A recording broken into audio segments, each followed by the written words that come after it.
Well, it's really exciting to be here because I've learned much more and I really would like to rewrite my talk, except I submitted my slides a week ago.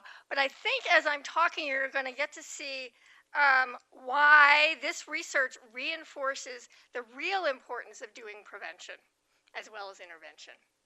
So, the work I'm going to talk about today was based in a longitudinal study that we started in order to understand processes by which children with a sexual abuse history were at risk for developing problems, as well as who is going to recover more. And at the time we started the work, we knew that, yeah, this history was a risk, but there are a lot of children who didn't develop problems, or they developed this problem, not that problem. We didn't really understand the pathways by which children develop problems. It wasn't really what was happening. We wanted to start to understand really what the abuse meant to the individual, what was it like for them, and how they were processing and making meaning out of the events. So basically, the idea was, well, is it what happened or how the person understands and tells a story about what happens that really is important for understanding how they're going to do over time and who's going to do better and who isn't going to do so well. Okay, so there wasn't much work on this, especially in youth, because the sample I'm going to talk to you about were adolescents. We started with when they were children.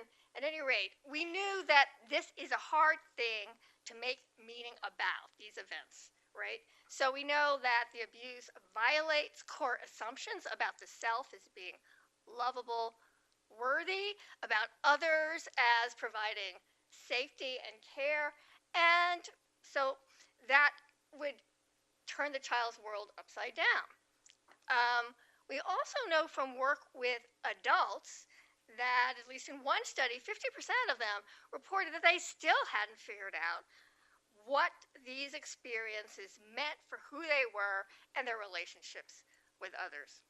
Okay, so we know that processing CSA can be really difficult.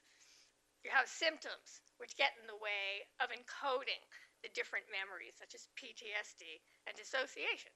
You have some really quite negative emotions, fear, sadness, shame, and anger, which could make it very difficult to approach the material and try and make sense out of it.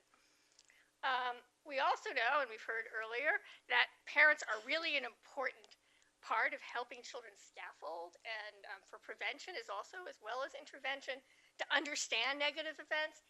And yet work shows that, well, first of all, there are no common scripts that parents have for how do we talk about the fact that you were sexually abused, and that parents often worry that if I discuss this with a child, it's going to make things worse.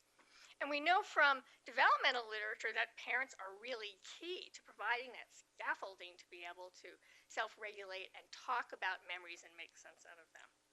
And these stories are windows into what we call representations. And representations are really, they're your experiences, your thoughts, your emotions about what's happened to you in the past, and how you put those together to guide your behavior about how you'll be the next time you either interact with someone or you're in a certain situation.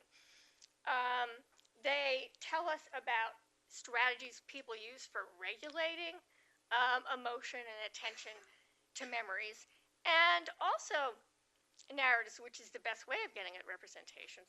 They also can tell us about material that are out of awareness. So I could ask an individual, okay, oh, can you check on a scale from 1 to 10 how much you think you figured out what the sexual abuse has meant to you? And they might check a 9. Oh, I figured it out. But then when I ask them to sit down with me and tell me what happened, what was this like for you? How did you feel? How did other people react? That's much more effortful. And there's material that's going to come up during that discussion that the person might not even realize, and which could be very valuable for helping develop interventions. So what are the different elements that we know were from past literature that are important for both healthy and unhealthy processing? One of them is the regulation of attention to memories, emotions, and reactions. And you can see I have this organized in terms of constructive, so everyone will know that's the That's the healthiest way of processing, and then there are two processing styles that are not particularly healthy. So the regulation of attention for the constructive processor is very balanced. They're willing to approach the material, but they can disengage with it. In contrast to that, the absorbed processor, they attend to the material, but they can't disengage, or they have a lot of difficulty disengaging. The avoidant processor has restricted attention. They don't want to really think about it, and so they really disengage from the material completely. Here's the shocker. We did not expect these findings. They were extremely distressing to us. So yes, we identified these kind of processing strategies in youth that we expected. Here's the distribution.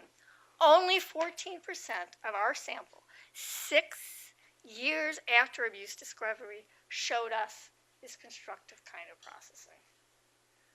Now, if that isn't a huge call to prevention, I don't know what is.